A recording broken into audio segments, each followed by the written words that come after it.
Welcome to After the Last Dog, a co-hosted podcast for grooming and pet care business owners who are wearing all the hats and still trying to make the business run smoother behind the scenes.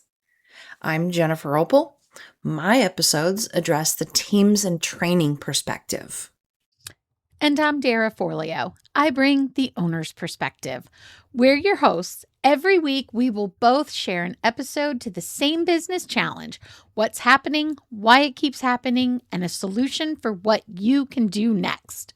What hat are you wearing right now? Have you ever interviewed someone and thought, yes, this is finally the one? They look fantastic on paper. They have experience. They love dogs. They said they're a team player. They said they wanted a long-term salon to call their home. They said they were comfortable with a busy schedule. They said feedback.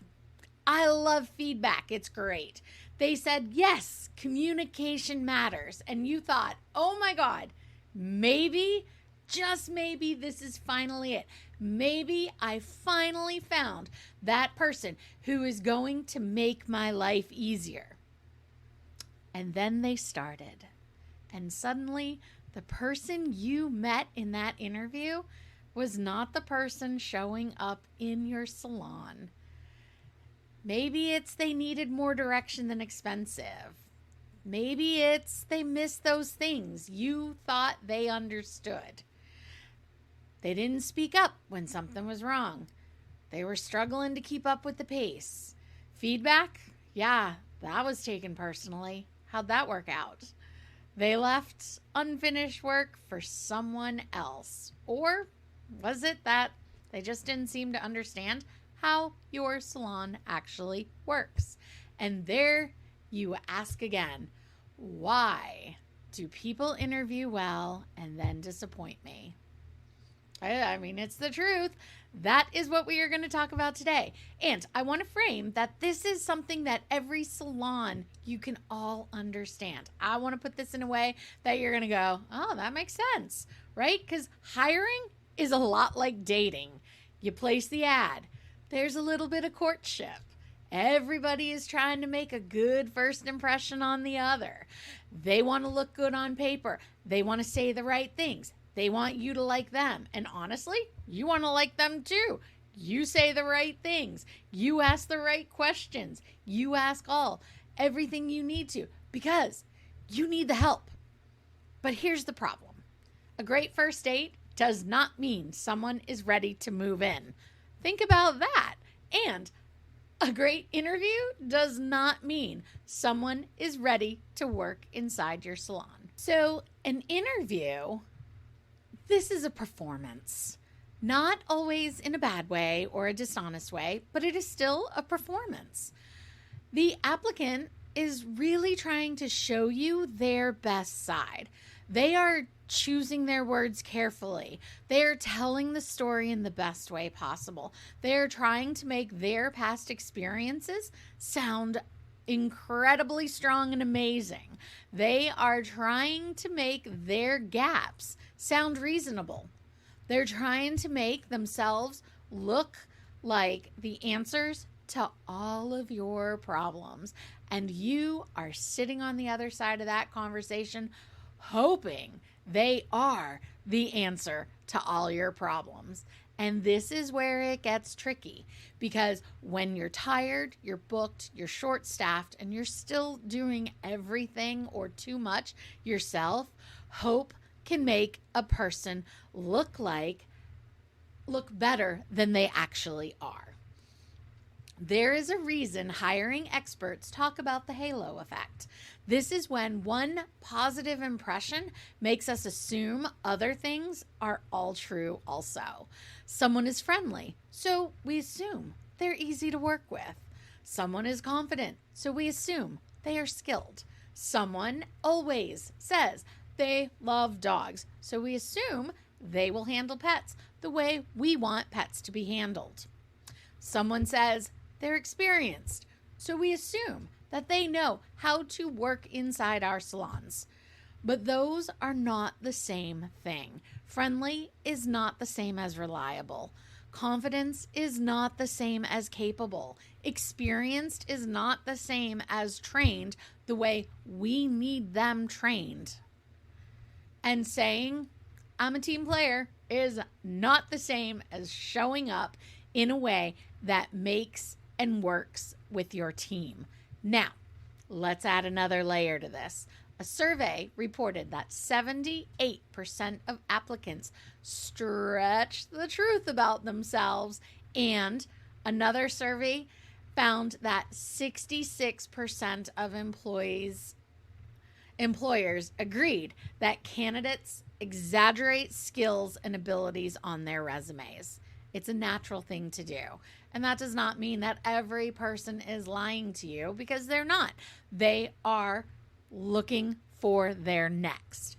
But it does mean that you cannot treat paper and resumes as proof. You cannot treat that first good interview as proof. And you cannot treat a polished answer and beautiful pictures of those grooms as proof. You need a better way to see how the person works. And the hard truth here, you cannot fully test a groomer in an interview if you don't understand your business well enough to know what you're looking for. You need to ask better questions. You need to know enough to hear vague answers. You need to know enough to tell the difference between someone who can talk grooming and someone who can work safely, communicate well, and follow how your salon does things and operates. Because the interview is the polished version. It's the performance. And the salon day, that is the truth. When people interview well and then disappoint you, they usually fall into some of these groups. And I think you're going to relate with some of these, because the interview did not really show or tell you enough. So the first person we're going to talk about is the veteran who is just winging it. This person has been grooming for years. They have been around the block and worked in so many different salons, maybe even owned their own at one point or another, have done it all, seen it all, been there, done that, right? They have the confidence. They know how to talk about dogs, clients, coat types. They know what a busy schedule looks like and have had multiple Christmases under their belts. So on paper, they look like a huge relief. Huge. But once they start, then you realize they're not used to working inside someone else's way. They got their own way. They are set in their own way of doing things. They resist your way because they have years of experience. And you might hear, I've always done it this way. Why change? They probably don't want the training that you provide or offer or are thinking about for the future, because they believe the number of years of experience, that's enough. That's all you need to know. And this is where you as an owner get stuck, because that person, sure as heck, they can groom. They certainly can, but they may not be able to work inside your salon without making everyone else feel their difference or feel like there is a constant battle of who's going to be on top and who has the most experience, right? Then there's the barely qualified. This person wants this job so bad. They can see it. They are eager. They are kind. They care about the dogs. They have some training, some salon experience, but they are not ready for the role that you need them to fill. They need a little more teaching, more supervision, some more time, a little bit more structure than you can give right now. They may not be bad. This might not be bad for you. This might be exactly what you need. But it also means if you're going to hire someone for the role, they need to be ready for this role fully, because you might not have the time. This one often happens when, and you might look at this a little bit more because you're desperate, right? So you need help so badly that you start hearing potential. Yep, good enough, readiness. Let's go with this. Got it. So, okay, then the moderately qualified. Ooh, this one's sneaky. They're not terrible, but they are not amazing. They can do parts of the job. They can do it fine on nice, slow, easy days. But the problem really starts showing up when the salon is busy and you need someone just to take that action and do what they do best. And this is when it starts getting busy that they might start missing things. They get behind. They don't know when to communicate early enough to you that they're getting in the weeds or something is going on. They are also coming constantly over and over again. Reminders. How do I do this? What do I do? Where's next?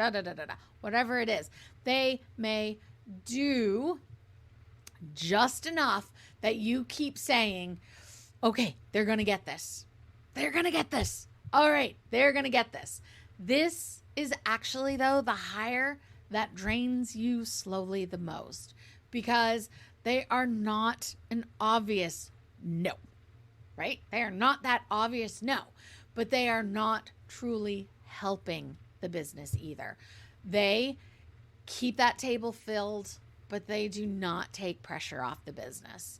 And last, the almost right person. This is a hard one. This person has good things going for them. They are talented. They care. They have a specialty maybe that your salon needs. You may see some of you in them and you relate well to them. And something important just does not fit, right? Maybe it's when they get in there, they can't handle your pace. They don't like your clientele or how noisy or how quiet your salon is. Maybe it's something that they're just not comfortable with the level of teamwork and having the others around them as much. Maybe your salon is not the right home for the work that they are doing. And this almost right hire is painful because no one here is the villain. No one here is the problem. It's just that there's just something off and you just can't put your finger on it. They just don't fit. And this is exactly why your hiring process matters, because hiring is not only asking, can this person groom? It's really asking, can this person do the work inside my salon with my clients, with the pets that we have, with my team, and with the way we work here? All right, now let's talk about the part that makes this even more frustrating and something that you can see. Turnover is expensive. You might not think it is, but it costs money, it costs time, it costs trust, it costs energy, it costs your team's patience, your customers' patience, and in a small grooming business, it costs you your reputation. One source on turnover costs says replacing a worker in the service industry can average around 40% of that person's annual salary, with costs varying so widely within our industry and by role, right? So, and another current HR source estimated that replacement costs around 50% of annual salary. And that's with a skilled hourly role, which are often so much higher, right? So if you're thinking, well, this person only stayed a few months, that doesn't mean that your loss was small. What it means is we're going to think about this and all that went into it. You wrote the ad, You answered messages, you spent time interviewing, you reviewed all those applications, you paid for those ads, you rearranged your day, you hired, you trained, you explained, you watched, you corrected, you covered mistakes, you stood up, you managed, you wore all these hats, your team, you had to work this into your work culture and get that energy around this new person flowing. You smoothed over client concerns, you filled in the gaps when you needed to. Then you start it all over again. That is the revolving door. And the money is only part of the problem. There is also emotional costs that go into this. Your good team members are getting tired of watching people come and go. They get tired of shouldering all that extra work. That's where their burnout is starting to come from. They are tired of training people who don't stay. They get tired of hearing, hopefully this one works out. Hopefully this one works out. This is it. This is it. And eventually, they really may start even questioning whether they should stay. This is how one bad hire pattern can start affecting the people you want to keep the most. Now, let's zoom out of this industry. Let's zoom out some. The Bureau of Labor Statistics reported that labor productivity in pet care services fell 30% from 2004 to 2021, even while the industry itself kept growing. That means the work has become harder in so many more ways. You know, it's hard to find good people. More demand does not automatically mean it's going to get easier. The operations are going to get easier. I'll fix it as we go. And one public grooming industry statistic listed pet groomer turnover at 25% annually. Even if your number may be higher or it could be lower, but most salon owners already feel and know the truth of this, right? Losing people and replacing people is not a small side issue. It changes and affects the entire business. And here is the part people do not want to talk about or say. Your reputation is hiring even when you are not. Does that make sense? Good groomers talk. You know they do. We see it all over social media. They know where people have worked. They're not afraid to say where they've come from.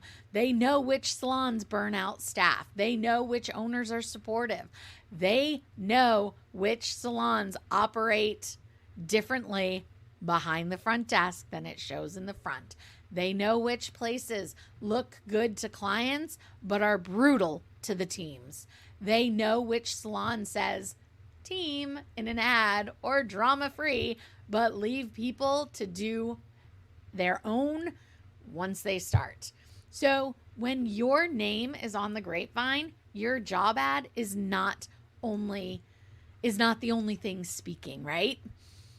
The way people experience your salon is speaking as well. And that is why hiring is not just a hiring problem. It's a business structure problem. Sometimes the interview is not always the problem. Sometimes the problem is that the salon has not built enough of a professional home for the kind of groomer it wants to attract. The business may not yet be easy for another good person to step into, and that's a really hard truth to take in, but it's also a useful one. If the only thing you offer is a table, a packed schedule, and we're busy, then you're competing with every other salon out there that has a table, a packed schedule, and we're busy. The best groomers are usually not only looking for that paycheck. They want a place where their work means something. This is a personal job. It's an emotional job. They're looking for a place where they can grow. The good ones are looking for a place where pets are handled better. And they are really looking for a place where the owner understands enough about the work to respect it. In a Pew Research Center survey, When asked about why people quit jobs, 63% of the workers who have left a job in 2021 said it was because of the lack of advancement opportunities. And then low pay. And that came in at 63% as well. But money really wasn't the issue. A strong groomer is going to come in and go, where can I go from here? Will I keep learning? Does this salon care about quality over quantity? Will I be expected to produce more and more and more because I'm a good groomer?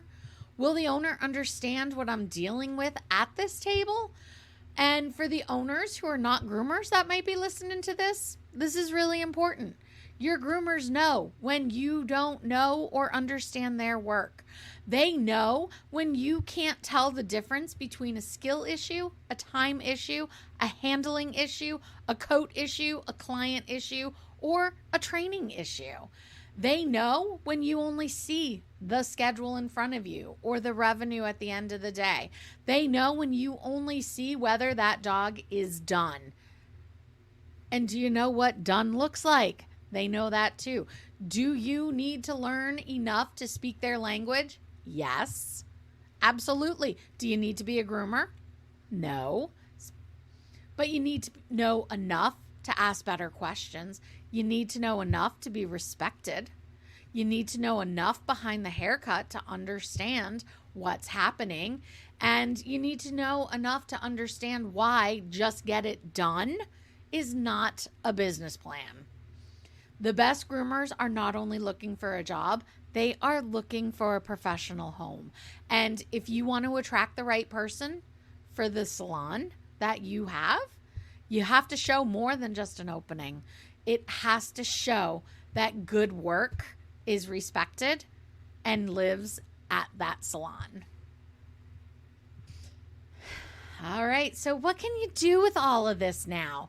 You don't need to start and rebuild your entire hiring process again or start working on it right away, but you do need to stop treating interviews like it's the first filter.